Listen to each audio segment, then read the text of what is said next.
నేను గర్వపడుతున్నా ఇక్కడ ఎంపీ అయినందుకు. సార్ ఎన్ని సమస్యలు పరిష్కరించుకున్నావో మా కార్పొరేటర్లు ఇక్కడ సజీవంగా ఉన్నారు. నాకు బాగా నచ్చిన సందర్భం ఏంటంటే మా శ్రీవాణి సరూర్ నగర్ కార్పొరేటర్ ఉన్నారా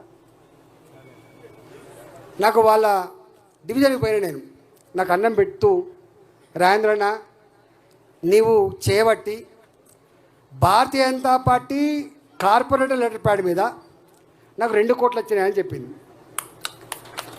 అంటే నా 3.5 సంవత్సరాల కాలంలో ఒక్కనాడు కూడా భారతీయ జనతా పార్టీ కార్పొరేటర్లకి వాళ్ళ లెటర్ ప్యాడ్ మీద ₹1 ఇవ్వలే అన్న. ఏమైనా ఇస్తే వాళ్ళ లెటర్ ప్యాడ్ ఇచ్చుకుంటే తప్ప మా లెటర్ ప్యాడ్ ఇవ్వలేదు. మమ్మల్ని దేకినో లేరు కాలనీలో లేరు అని అన్నారు.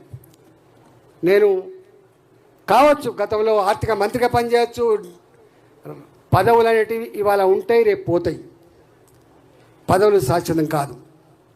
ఇవాళ మా కిషన్ రెడ్డి గారు కేంద్ర మంత్రి ఉన్నారు, రేపు గొప్పగా ఎదగచ్చు లేకపోవచ్చు. నేను ఆర్థిక మంత్రి కూడా ఎంపీగా ఉండొచ్చు. కానీ మానవ సంబంధాలు శాశ్వతం, మానవ సంబంధాలు శాశ్వతం, ప్రజల అభివృద్ధే శాశ్వతం. ప్రజలు ఉత్తరం గుర్తుపెట్టుకోరు, నమస్తే పెడితే గుర్తుపెట్టుకోరు. ప్రజలకు 2 జరగాలి. కాలుకు ములుగుతే పన్నుతో పీకే నాయకుడు ఉండాలని కోరుకుంటారు వాళ్ళు.